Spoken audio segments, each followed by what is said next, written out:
अस्सलाम वालेकुम। अच्छा एस्पिरेंट, हम प्रेपोजिशंस के ऊपर बात कर रहे हैं। तो प्रेपोजिशंस के ऊपर मैं आपके लिए जो आज की वीडियो लेके आया हूँ बहुत ही इंटरेस्टिंग होने वाली है, पहली दो वीडियोस की तरह। जैसे आप लोगों ने पहली दो वीडियोस पे हमें रिस्पांस दिया, वैसे ही हम उम्मीद करते हैं कि आपके लिए ये वाली आज की वीडियो भी बहुत इंटरेस्टिंग होगी और हमें आपकी तरफ से एक अच्छा पॉजिटिव फीडबैक मिलेगा। आज हम जो बात करने लगे हैं वो है 7 fun facts about prepositions you should know. यानी हम कुछ ऐसे फैक्ट्स देखेंगे जो बहुत कम लोगों को पता होते हैं, या ये वो चीज़ें हैं जो हमें स्कूल, यानी जिसको हम ग्रास रूट लेवल भी कहते हैं, स्कूल कॉलेज हमारा एसएससी या एचएसएससी जो सेक्शन होता है इंटरमीडिएट तक, उधर नहीं सिखाई गई होती। या अगर सिखाई भी गई होती हैं तो आके ग्रेजुएशन लेवल पे आके या मास्टर्स लेवल पे आके होती हैं।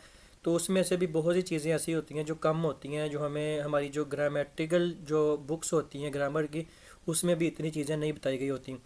तो आज हम जो फैक्ट्स जानने लगे हैं वो सबसे पहले देखें। फैक्ट नंबर 1 है, prepositions have no absolute meaning. अगर आपसे कोई पूछे कि प्रेपोजिशन जो है उसका कोई मीनिंग होता है, तो आपने कहना है कि एब्सोल्यूट का मतलब होता है कि मुतल्लिक कोई खास मीनिंग नहीं होता इनका। Almost all prepositions have no definite but variable meanings. Variable का मीनिंग होता है जो तगय्युर पजीर हो, यानी आपके सेंटेंस के अकॉर्डिंग जो ना उसका मीनिंग चेंज हो जाए। तो when use with different condition, देखिए ये कंडीशंस के साथ डिफरेंट वर्ब्स या नाउन्स या एडजेक्टिव्स के साथ किसी सेंटेंस में जब हम इसको लगा हुआ देखेंगे तो हम उसके अकॉर्डिंग इसको जज करेंगे कि ये इसका कोई वेरिएबल मीनिंग बनता है, या अगर नहीं बनता तो फिर इसका मतलब है कि इसका कोई भी खास स्पेसिफिक मीनिंग नहीं है। जैसे his speech is for the topic economy rules the defence. अब देखें ना, ये एक टॉपिक है कि अब यहाँ पे फार जो है वो प्रेपोजिशन है। अब फार का कोई एब्सोल्यूट मीनिंग नहीं आ रहा इधर, लेकिन जब हम दूसरा सेंटेंस देखते हैं कि he has been living in Ukraine for 7 years, तो अब यहाँ पे फार जो है वो एक वेरिएबल मीनिंग दे रहा है। यानी हमें हम 7 ईयर्स के साथ जब हमने लगाया कि वो 7 साल से यूक्रेन में रहाइश पजीर है या रह रहा है, तो अब हम बात जब कर रहे हैं तो ये वेरिएबल मीनिंग में आएगी। डेफिनेट इसका ये मतलब नहीं है कि इसका कोई मीनिंग नहीं बन रहा, लेकिन इधर इसका कोई मीनिंग नहीं बन रहा। The speech is for the topic economy rules the defence. तो इसलिए हम कह सकते हैं पहला फैक्ट यही है कि प्रेपोजिशन जो है ना वो कोई एब्सोल्यूट मीनिंग नहीं रखते। अगर कोई रखता भी है तो वो मतलब हम इसको जज करेंगे, हम इसको देखेंगे कि वो डिफरेंट कंडीशंस या वर्ड्स या नाउन्स या एडजेक्टिव्स के साथ जब एक सेंटेंस में यूज़ हुआ है तो उसके अकॉर्डिंग हम उसका जो है ना वो मीनिंग जज करेंगे। फैक्ट 2 है, more prepositions than many other languages. English जो है ना ये वाहद लैंग्वेज है, वाहद ज़ुबान है, जिसके अंदर 150 के राउंड अबाउट जो है ना वो प्रेपोजिशंस हैं। अब उसमें 150 में से जो 94 है वो सिंगल वर्ड प्रेपोजिशंस हैं। वो सिंगल वर्ड्स कौन सी हैं, जैसे ये देखें, on, at, over, far, off. ठीक है, ये सिंगल वर्ड प्रेपोजिशंस होती हैं जो कि 94 है। और 56 जो है वो कम्प्लेक्स प्रेपोजिशंस हैं, जैसे एज़ फॉर एज़ होता है, येट होता है, एज़ ऑफ होता है, अकॉर्डिंग टू होता है। यानी जब एक से सिंगल वर्ड से ज़्यादा में आ जाएंगे वर्ड्स, जैसे एज़ फार एज़ आपने सुना होगा, एज़ सून एज़ भी होता है एक। ठीक है, तो ये 56 है। जो सिंगल वर्ड प्रेपोजिशंस हैं वो 94 है। तो फैक्ट नंबर 3 है, प्रेपोजिशंस आर नॉन ट्रांसलेटेबल। प्रेपोजिशंस जो है ना वो कोई भी डेफिनेट मीनिंग नहीं रखती। यानी जो हमने फैक्ट नंबर 1 पढ़ा उसी के अकॉर्डिंग हम इसको फैक्ट नंबर 3 में भी देखेंगे। So you can not translate a particular preposition into a definite meaning. यानी किसी खास मीनिंग के लिए आप किसी खास प्रेपोजिशन को जो है ना वो उसका ट्रांसलेट नहीं कर सकते, उसका मीनिंग जो है ना वो नहीं उसको जो है ना वो एलेबोरेट कर सकते। बिसाइड्स यानी इसके अलावा, there is no sufficient number of prepositions to replace them on one one. यानी एक के करके जो ना वो कोई भी इसके मुतबादल में भी कोई ऐसी preposition नहीं है कि अगर आपने किसी एक का मीनिंग लेना है तो उसकी बजाय आप वो देखें कि वो मीनिंग नहीं दे रहा तो आप उसको रिप्लेस कर दें किसी और के साथ। जहाँ पे फार आना है वहाँ पे फार ही आना है। आप फार को किसी और के साथ, ऐड के साथ, इन के साथ जो ना वो रिप्लेस नहीं कर सकते। यहाँ पे इन आना है वहाँ पे इन ही आना है, यहाँ पे ऐट आना है वहाँ पे ऐट ही आना है। और अगर आप उसके अकॉर्डिंग कुछ चीज़ डिफ़र कर लोगे, जैसे मैंने आपको पिछले लेक्चर में एग्जांपल भी दी थी वो हॉस्पिटल वाली, तो वो प्रेपोजिशन तो आप यूज़ कर लोगे लेकिन उसका मीनिंग चेंज हो जाएगा। ठीक है, जैसे एक नुक्ते ने, वो कहते हैं एक नुक्ते ने महरम से मुजरम बना दिया। तो यही चीज़ होती है कि आप जब इन जहाँ पे लगना है वहाँ पे ऐड लगा दोगे तो उसका मीनिंग ऐड के अकॉर्डिंग जो है ना वो चेंज हो जाएगा। यहाँ पे ऐड लगना है वहाँ पे इन लगा दोगे तो मीनिंग चेंज हो जाएगा, उसका उसका जो सिनेरियो है ना वो चेंज हो जाएगा। तो इसलिए प्रेपोजिशन जो है ना वो नॉन ट्रांसफ़रेबल भी होती हैं, यानी आप ऐसा नहीं कर सकते कि किसी एक जगह पे कोई ख़ास रिप्लेस उसको कर दें किसी दूसरी के साथ, यानी इसका कोई बैकअप नहीं होता, इसको जो यहाँ पे लगनी है वहीं पे वही लगनी है, तो इसलिए ये नॉन ट्रांसलेटेबल होती हैं। Proper use of preposition shows your mastery of English. अब ये भी एक फैक्ट है, आपने अगर गुड कमांड कर अपनी अच्छी कमांड रखनी है करेक्ट इंग्लिश पे, ये लिखने की बात हो रही है, प्रोनाउंसिएशन तो खैर इसमें इतना कोई फैक्टर नहीं पड़ता। तो नेटिव स्पीकर जो है ना वो आपको इंग्लिश में अच्छा, तब अब देखें ना, the native speakers will call you good at English, at English में अब आएगा, इन इंग्लिश नहीं करेंगे। अब आप इन इंग्लिश करोगे तो उसका मीनिंग चेंज हो जाएगा। अब इसके सामने देखें, आपने जो देखा होगा एक्सक्लेमेशन मार्क भी लगा हुआ है, इसका मतलब है कि ये कोई ऐसी कोई स्टेटमेंट दे रहा है जिसमें कोई बात जो है वो कोई इमोशंस वाली है। जैसे मिसाल के तौर पे the native speakers will call you good, अब ये गुड जो है ना ये एडजेक्टिव भी है, आपको पता है, ये किसी खासियत को किसी खूबी को भी बता रहा है, लेकिन पीछे बात जो है वो इस तरह से की गई है कि अगर आपकी कमांड है करेक्ट यूज़ ऑफ प्रेपोजिशंस पे, तो आपको जो नेटिव स्पीकर्स हैं जैसे इंग्लिश के हैं, ब्रिटिश हैं, अमेरिकन हैं, ये नेटिव स्पीकर्स होते हैं इंग्लिश के, आप नॉन नेटिव हैं, आप नेटिव नहीं हो सकते, आप उनकी तरह बोल सकते हैं लेकिन फिर भी आप कहलाएंगे नॉन नेटिव ही, ठीक है। तो preposition make sentences more professional and decent, यानी बहुत उम्दा किस्म के और प्रोफेशनल किस्म के सेंटेंसेस जो है ना उसके लिए प्रेपोजिशंस काफ़ी ज़रूरी होते हैं। फैक्ट नंबर 5 है कि prepositions are always used in two different ways, दो तरह से यूज़ होती है प्रेपोजिशंस, वो कौन से हैं? एक होता है प्रेपोजिशनल फ्रेज़, और फ्रेज़ हमने पढ़ा हुआ है कि फ्रेज़ क्या होता है, जो कोई भी डेफिनेट मीनिंग नहीं दे रहा होता, कोई स्पेसिफिक मीनिंग नहीं दे रहा होता, बल्कि बात आपकी अधूरी होती है, इसलिए आपने अक्सर देखा होगा कि फ्रेजल वर्ब्स को सेंटेंसेस में कन्वर्ट करें या चेंज करें। कभी भी आपने किसी सेंटेंस को नहीं कहा होगा कि किसी सेंटेंस को दूसरे सेंटेंस में चेंज करें। फ्रेजल वर्ब्स होते हैं या इडियोमेटिक एक्सप्रेशंस होते हैं या इडियम्स होते हैं, तो वो क्या होता है, एक आध या दो तीन जुमलों पे होता है, जिसको आप आधा अधूरा जुमला भी कहते हैं। तो प्रेपोजिशनल फ्रेजेस होती हैं और प्रेपोजिशनल ऑब्जेक्ट्स होते हैं, वो क्या होते हैं नीचे देख लेते हैं कि he was going to school, तो ये प्रेपोजिशनल फ्रेज़ है, टू स्कूल, ठीक है। तो John is good at playing the piano, हमने जो प्रेपोजिशन वाला एक लेक्चर पढ़ा है, मतलब प्रेपोजिशन के आने के बाद जब हम ये वाला यूज़ करेंगे आईएनजी वाली वर्ब को यूज़ करेंगे, तो उसके बाद हमेशा ही नाउन ही आएगा। तो ये द आर्टिकल है, तो आर्टिकल भी आपको पता है कि नाउन के साथ ही आता है, तो इसलिए John is good at playing the piano, तो ये प्रेपोजिशनल ऑब्जेक्ट है, ऑब्जेक्ट मतलब ये यहाँ पे पियानो की बात कर रहा है।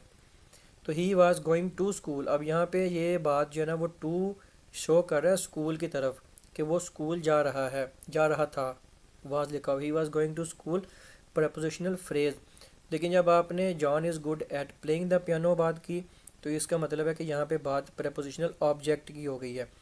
तो ये भी थोड़ा सा जैसे आप इधर से देख सकते हैं, the use of prepositions before nouns and pronouns, यानी किसी नाउन या प्रोनाउन के पहले अगर कोई प्रपोजिशन यूज़ हुई है तो उसको हम प्रपोजिशनल फ्रेज कहेंगे। सिंपल सी डेफिनेशन है कि if we have to know about the what is मतलब प्रपोजिशनल फ्रेज, तो फिर हमें देखना होगा कि अगर कोई प्रपोजिशन किसी नाउन या प्रोनाउन से पहले लगी है तो वो प्रपोजिशनल फ्रेज ही होगा।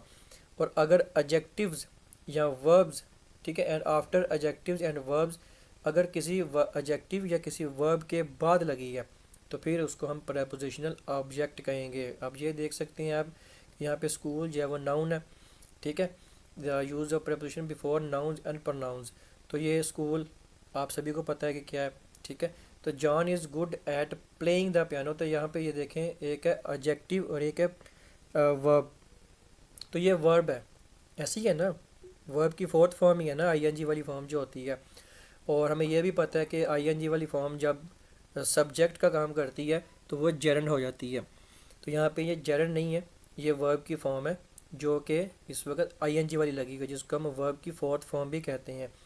तो अब यहाँ पे गुड है, ऐसे ही है, तो John is good at playing, तो लेकिन यहाँ पे हमें पता था कि एडजेक्टिव या वर्ब्स के बाद लगे, तो अब यहाँ पे तो एडजेक्टिव पहले आ गया, गुड मतलब उसकी खासियत है तो गुड पहले आ गया। तो लेकिन हमें ये पता है कि ये प्लेइंग है, तो प्लेइंग ऑलरेडी हमें पता चल गया कि वर्ब है, तो वर्ब के पहले आ गया है, ठीक है, John is good at playing. तो याद रखना है कि अगर किसी नाउन या प्रोनाउन से पहले आए तो वो प्रेपोजिशनल फ्रेज और अगर किसी वर्ब या एडजेक्टिव के बाद आए, ये एडजेक्टिव है, इसके बाद ही आया है ना ये वाला ऐड, देख लें, ठीक है। तो प्लेइंग द पियानो, अब प्लेइंग के आगे कोई प्रेपोजिशनल फ्रेज नहीं है, वो आर्टिकल आ रहा है। तो गुड और एडजेक्टिव था, खासियत बताने वाला, नाउन या प्रोनाउन की। तो उसके बाद एट आ गया, तो हमें पता चल गया कि ये प्रेपोजिशनल ऑब्जेक्ट है। शायद आई होप सो कि आपको समझ आ गई होगी। फैक्ट नंबर 6 है, prepositions are not used alone in any kind of sentence structure. In किसी भी सेंटेंस स्ट्रक्चर, किसी भी सिंटेक्स में preposition जो है ना वो अकेले यूज़ नहीं होते। क्या होता है, any preposition used without any phrase is meaningless, यानी किसी फ्रेज के बगैर, किसी फ्रेज के बगैर जो है ना वो preposition का यूज़ करना बिल्कुल बेमतलब है।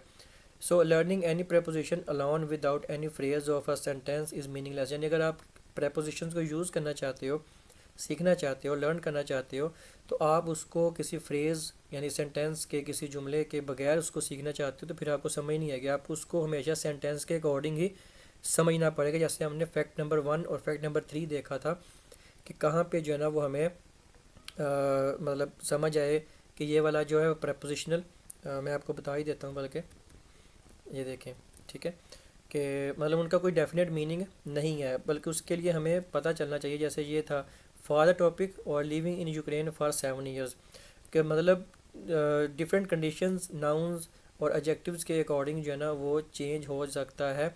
तो फिर उसका मीनिंग जो है ना वो तगय्युर पजीर है, मतलब चेंजेबल है। अदरवाइज़ प्रेपोजिशंस के कोई भी ख़ास मीनिंग्स नहीं होते। तो इसलिए आपने सेंटेंस के अकॉर्डिंग, फ्रेज़ के अकॉर्डिंग जो है ना वो प्रेपोजिशंस को समझना है। Prepositions are always use in phrases, के प्रेपोजिशन जो है ना वो हमेशा फ्रेजेस के साथ ही यूज़ होती हैं। फैक्ट नंबर 7 क्या है कि prepositions matter lesser in broken English and spoken English. It will not be a big problem for the native speaker to understand the meaning of your conversation, even if you make many mistakes related to prepositions in your conversation. ये अगर आप अपनी conversation किसी native speaker के साथ कर रहे हो, किसी इंग्लिश का जो नेटिव स्पीकर हो, मैंने आपको बता दिया, जो इंग्लिश के ओरिजिन वाले हैं, इंग्लैंड वाले हो गए, ब्रिटिशर्स हो गए, अमेरिकन हो गए, कैनेडियंस हो गए, ऑस्ट्रेलियंस हो गए, एक्सेट्रा, यानी जो इंग्लिश के नेटिव स्पीकर्स बोलने वाले हैं। आपको पता है हर एक का एक्सेंट थोड़ा सा डिफरेंट है। कैनेडियन एक्सेंट जो है वो अमेरिकन एक्सेंट के साथ ओवरलैप करते हैं। ब्रिटिश का एक्सेंट थोड़ा सा डिफरेंट है, आपको पता है, मैंने आपको एग्जांपल भी दी थी। एक डांस होता है, बोलता है, एक डांस बोलता है, एक आंसर बोलता है, एक आंसर बोलता है।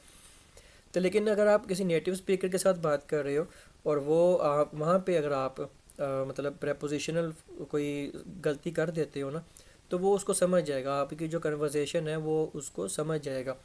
अब आपके लिए स्पोकन इंग्लिश में जो मैंने अभी आपको पहले भी ये चीज़ बताई थी, स्पोकन इंग्लिश में ये प्रेपोजिशंस बोलना ना बोलना इतना मैटर नहीं करता। ये असल चीज़ मैटर करती है आपकी रिटन इंग्लिश में, ठीक है। इट विल इम्पैक्ट एडवर्सली, अगर आप रिटन इंग्लिश में प्रेपोजिशंस का सही से फ्रेज उसको यूज़ नहीं कर रहे, तो वो एडवर्स एक किस्म का ना, एक शदीद नेगेटिव किस्म का इम्पैक्ट जो है ना वो आपकी रिटन इंग्लिश पे डालेगा। तो आई होप सो ये 7 फन फैक्ट्स जो है ना वो आपको अच्छे लगे होंगे, और बहुत सी चीज़ें होंगी जो आपके लर्निंग में पहली बार आई होंगी। तो ऐसे ही मज़ीद वीडियोज़ के लिए हमें सब्सक्राइब करें, और इसको दूसरों के साथ भी शेयर किया करें, ताकि दूसरों के नॉलेज में भी इजाफ़ा हो। मिलते हैं इसके मज़ीद कुछ फैक्ट्स साथ, क्योंकि ये वाली सीरीज़ अभी हमने प्रेपोजिशंस की शुरू की थी, तो प्रेपोजिशंस के ऊपर ये हमारा आई थिंक 3rd लेक्चर है। उसके बाद हमने अगले जो पढ़ना है वो है कुछ प्रेपोजिशन जो रेयरली यूज़ होती हैं, ठीक है। उसके बाद इम्पोर्टेंट प्रेपोजिशंस भी, ठीक है, जो हमें लाजमी याद करनी चाहिए। तो ये चीज़ें मज़ीद आगे आने वाली हैं। तो तब तक हमारे साथ बने रहिएगा। मिलते हैं नेक्स्ट वीडियो के साथ। टाटा।